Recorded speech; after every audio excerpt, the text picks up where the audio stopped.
What if I told you you never had to send a manual follow-up when someone ghosts you, or chase a late payment reminder on a Friday night, or remember to send a prep guide before every consulting session, or manually keep track of which pipeline stage your clients are in? Well, the good news is that you don't have to wonder anymore. And the secret is not a clone of yourself, though that may be coming soon. It's actually HoneyBook Automations. Hey there, I'm Matthew, and if we have not yet met, I'm a brand strategist, a self-proclaimed service design geek, and a certified HoneyBook Pro. And in this video, I'm showing you how to use HoneyBook Automations so that you can ditch those repetitive, annoying tasks so that you can follow up like a pro and wow your clients from hay to pay without being glued to your inbox. I'll also show you how to test, tweak, and troubleshoot your automations without losing your mind. As always, timestamps and resources are in the description below. And with that, let's get into it.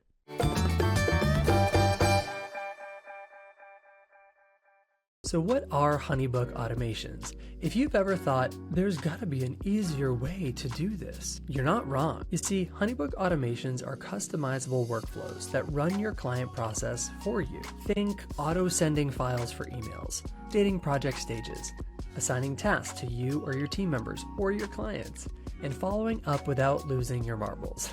Before we get into the details, let's first paint big picture of what's actually possible inside of HoneyBook Automations. All right, let's set the scene for a second. A dreamy dream client pays their invoice on time. You wait 15 minutes and then boom, HoneyBook sends your welcome questionnaire. Better yet, if they submit it, a "can't wait to start" email gets sent right to their inbox. And if they don't submit it, a gentle reminder gets sent their way in just 3 days. It's your business, but on autopilot. So how do automations actually work? This is a great question, and a lot of folks get confused by HoneyBook Automations. And anytime we automate something, it likely can be confusing. So let's start with the terminology like triggers and actions. So automations start with a trigger, like when someone schedules a session, submits a form, signs a contract, or even pays an invoice.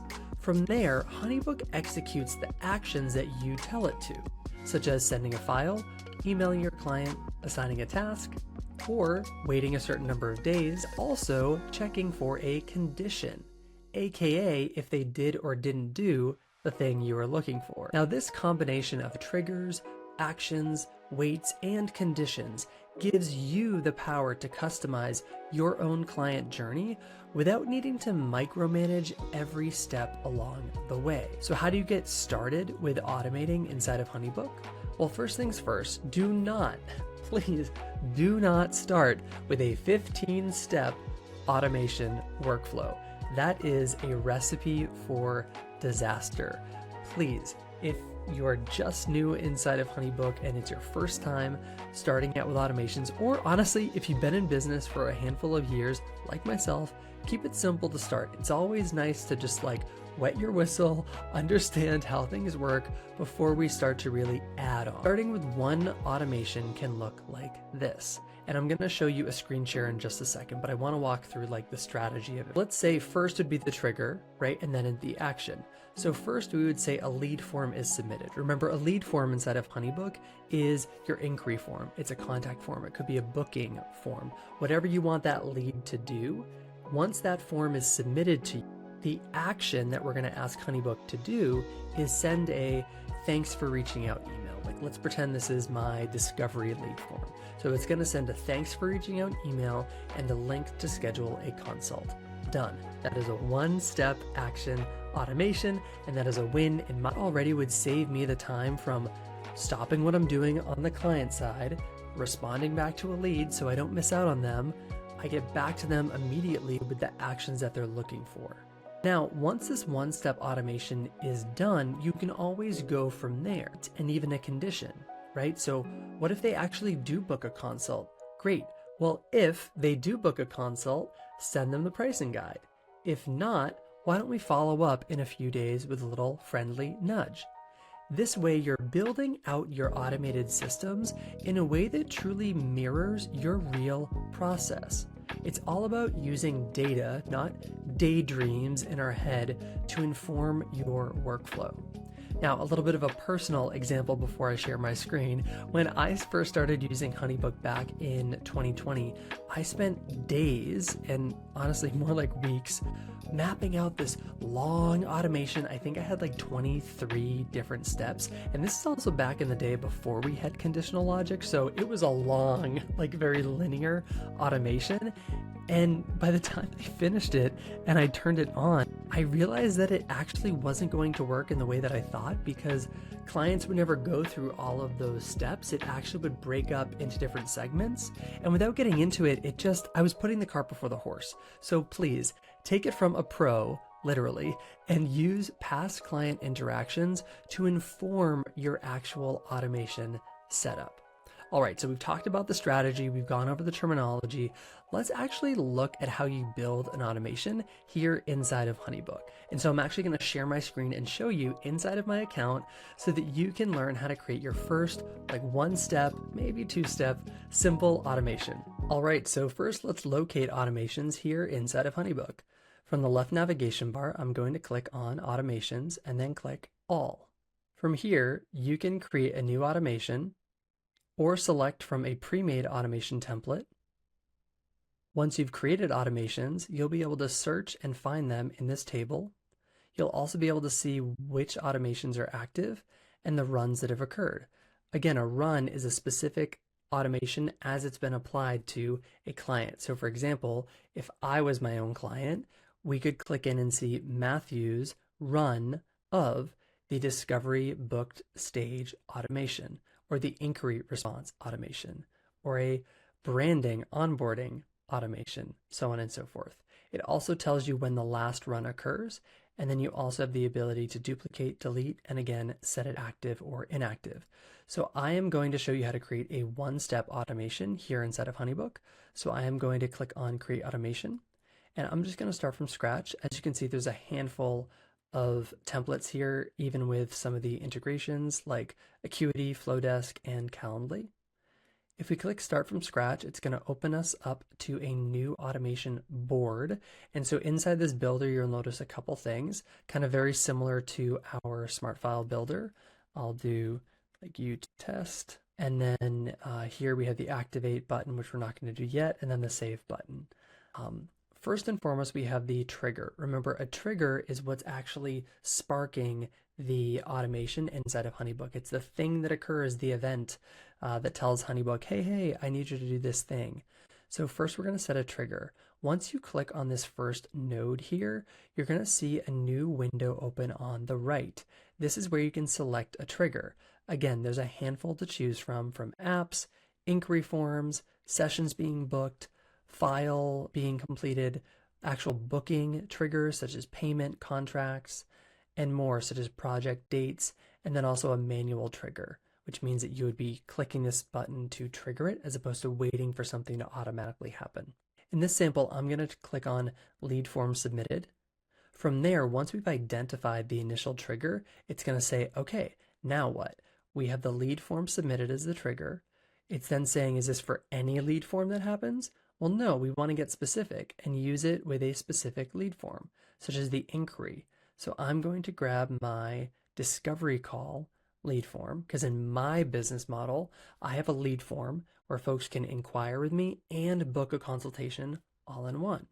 So what I might want to do is have folks submit, and this is for any project type. I'm not then segmenting just for branding or logo or website, though you could. And now I need to add my next step, which within this one-step automation is going to be an email.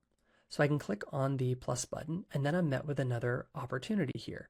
I can select the action, add a wait time, or a condition. For now, we're just focusing on the action to keep it simple.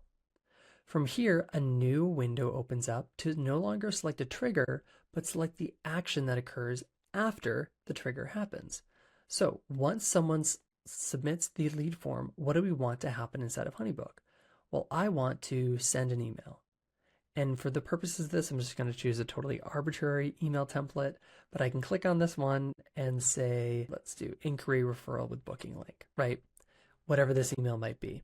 I can preview it in here. I could edit the template. I could also allow myself to require approval, meaning This would automatically come in like a task I need to approve, and then it would send. Because I'm looking to be a little bit more hands-off, I don't want to require approval. I'm just going to let it happen. And there we have our finished automation. It's as simple as one step. So if you want to be able to get back to new inquiries and new leads really fast, you can do something like a one-step automation that once your lead form is submitted, it's going to send an email, whatever that might be. Once you have it in good enough shape, you can hit save or activate. Once you've activated it, this toggle will be on, and then any additional runs of the automation will show in that chart that I just showed you. Now, if I wanted to be fancy and add another step, here's what I could do. Instead of just saying, well, automatically once it's submitted, send this email, we could get a little creative and really curate the experience for our lead. We could instead have there be a wait to make it feel a little bit more organic. Now, I'm not going to encourage you to wait a day to get back to somebody, but maybe if you waited 5 minutes, right? So maybe it doesn't feel as automated of a reply. And then let's pretend for a second that my lead form here did not include a scheduler block, and they were truly just inquiring with wanting. And I waited 5 minutes, and then I sent them a reply that include a booking link. We can then say, let's add a condition, and the condition being if they scheduled a session. What type of session do we want to measure or track? Well, I want to see if they book a discovery call. Where is it? Within, let's say, 3 days. So if they book a discovery call with me in 3 days, great. I'm now going to add them or move them to my discovery call pipeline stage. That way I know how many discovery calls I have this week, this month, whatever. And if they don't, so let's say they receive this email and they don't end up clicking on that link and booking that session, we can actually add a next step to send them a follow-up email. So maybe I'm coming here and I'm sending them a follow-up. I may then have another wait and say wait 3 days and then follow up again. So as you can see, you can pretty quickly advance this automation to really take a lot of the weight off of your shoulders and remove a lot of that administrivia that is a time suck as a business owner and solo entrepreneur. So again, I'm not encouraging you to build out a hefty automation like this. What I am encouraging you is to keep it simple and maybe build out a 1 or 2 step automation just so that you can get the flow and feel for how automations work here inside of HoneyBook. And with that, let's get back. Before you go live, test. Always make sure that you are testing your automations. That way we can ensure that they are triggering for success. Now, there are kind of 2 schools of thought here on how I like to test automations. The first being a manual trigger, like swapping in the real trigger with a manual. And then the other one, using your own personal email or asking a friend the next time you see them to go through the process in real time. So when would the use case exist of the manual trigger test? Well, let's say you want to update a lead form inside of HoneyBook, but you don't want to change it yet or trigger it for any time the lead form is submitted. Because what if a real client submits it right now? We want to make sure that we've actually gone through the test first. So that's why I might swap out the initial trigger of lead form submitted with a manual trigger to be able to see what happens. You could also create a totally different lead form to just trigger this and then swap it back with the original, the real thing, after you've done it. Now, the second school of thought is the most popular, which is using your own email. I like to use my personal email so I can see it separately just from HoneyBook. I like using my personal email than my business one, and basically go through the real process. Sign that contract. Maybe use your own business card to buy a dollar invoice, right? We want to be able to see from start to finish what happens throughout the automation and how your client is receiving it. And the best way to do that is to literally test it yourself. So again, you can do this by swapping out the triggers. You could also create a fake project. I like to name mine something funny like Testy McTestface, but you do you. Then once you apply the automation, let it run. And then another thing you can do is also set your delays to 1 minute. so that you're not waiting days to see results. Trust me here, test runs are your best friend. Now again, depending on what your trigger actually is, you may be able to have a friend test it. For example, you can invite a friend to submit an inquiry form and select maybe a project type that is called test. That way no real client would actually likely choose this thing, and then you can see how it plays out in real time versus the manual trigger tip. So once you have tested your automation and you've activated it and it is live out there in the world, there are two things we need to focus on: tracking the automation, the actual runs that occur, and then troubleshooting. So if you are ever worried that it's not working, don't panic. First, you're going to head on over to Tools, Automations, and then the Activity tab. From there, you can see every automation run and what step it's on, and whether it hit a snag. You can cancel the automation altogether if something went wrong and you need to just stop before anything else occurs. Now, some common issues that happen are the automation is not actually being set to active. We've all done it. We think we set active and we didn't, and it's just as simple as clicking a button. The second most common misdemeanor, if you will, with automations is that the project type is like a mismatch. So within automations, we can actually filter certain triggers to apply only to certain types of project types. A use case would be, let's say I have a lead form, it's my inquiry form, and I want to curate the type of responses that this individual gets based on the type of service they're interested in. In my own brand design business, I may want to reply to a logo design inquiry one way and a web design inquiry another way. But I might not want to create all these different lead forms because I want to curate the responses within one reply.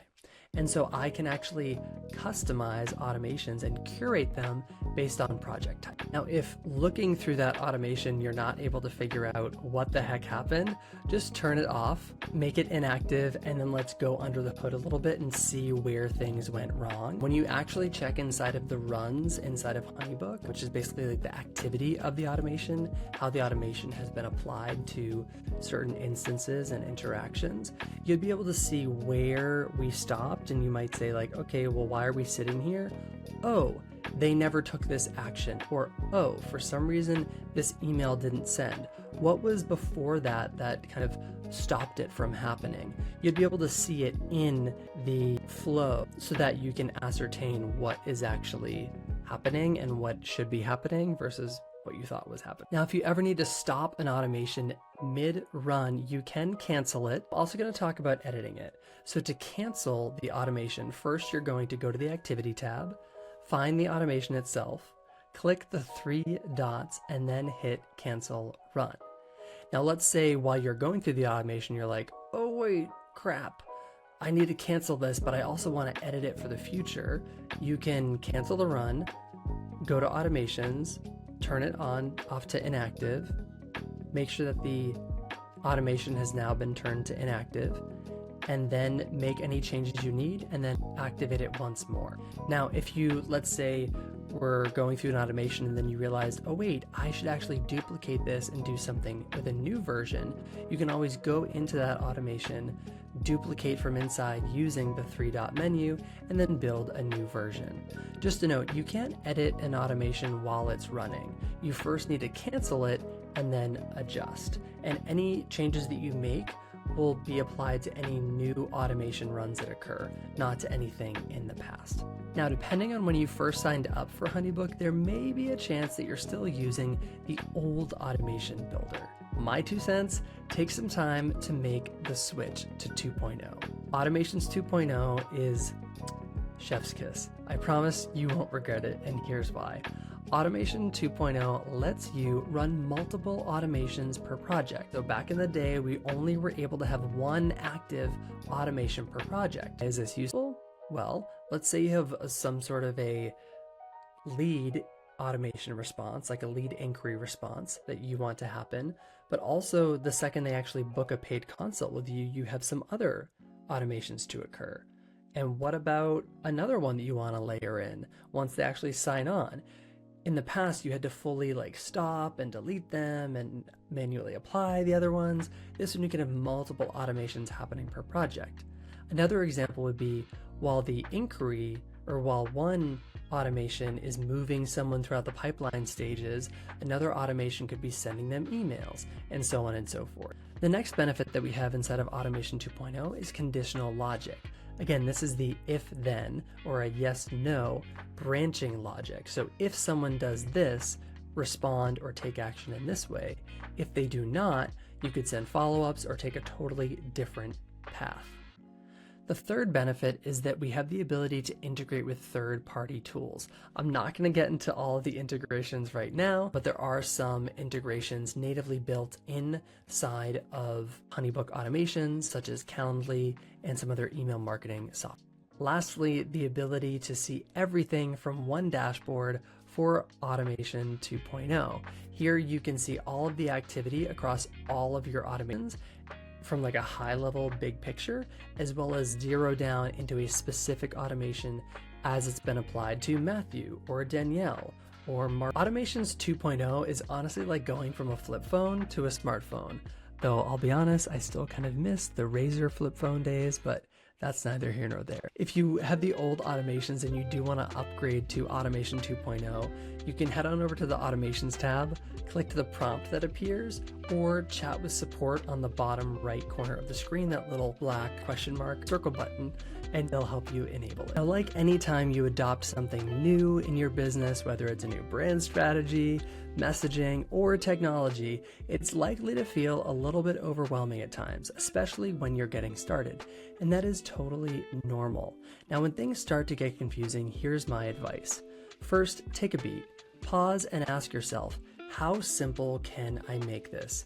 As I mentioned earlier, when I first got started automating my systems inside of HoneyBook, heck, even like in Zapier or any other third-party software, it can feel overwhelming and daunting and confusing. And at the end of the day, we want to just remind ourselves, what's my North Star here? What is the purpose? Okay, the purpose of this automation is to, one, free up my time, but it is to make sure that the lead knows that I know when our consult is, or that I'm following up with them, or it's to inform them of the next step in the process. Take it one step at a time.